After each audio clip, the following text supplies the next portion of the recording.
অভিনেতা উৎপল দাসে দিলে এক ভাল খবৰ লগতে মৰমৰ বন্ধু এজনৰ লগতো দেখা পোৱা গ'ল উৎপল দাসক মৰম লগা ধুনীয়া ল'ৰাটো হ'ল অসমৰ এজন জনপ্ৰিয় কণ্ঠশিল্পী নমস্কাৰ বন্ধু বান্ধৱীসকল আপোনালোক সকলোকে আন্তৰিক স্বাগতম জনাইছো আমাৰ চেনেলৰ অন্য এটা নতুন ভিডিঅ'লৈ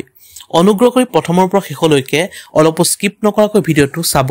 সকলো সবিশেষ ভালদৰে বুজি পাব অসমীয়া বোলছবি জগতৰ খ্যাতনামা অভিনেতা উৎপল দাস সকলোৰে প্ৰিয় মোৰ আপোনাৰ জনপ্ৰিয় অভিনেতা উৎপল দাসে সামাজিক মাধ্যমত এটা পোষ্ট শ্বেয়াৰ কৰি দিছে এক ভাল খবৰ বিশেষ পোষ্টটোত উৎপল দাসে লিখিলে যে থিয়েটাৰ সূৰ্য 2024-25 বৰ্ষৰ অভিজিৎ ভট্টাচাৰ্যদেৱৰ মৰমত তেজৰ টোপাল প্ৰমো আৰু গীতৰ উন্মোচনী অনুষ্ঠান গুৱাহাটীৰ ৰাজগড়স্থিত মা ষ্টুডিঅ'ত দিক্ষু কণ্ঠ সমৃদ্ধৰ যৌৱনৰ ৰঙেৰে ৰাঙলী ৰোমান্টিক গীত আই লাভ ইউ উন্মোচন এই মহান অনুষ্ঠানত থাকে অভিজিৎ ভট্টাচাৰ্য অসমৰ জনপ্ৰিয় কণ্ঠশিল্পী দীক্ষু শৰ্মা প্ৰযোজক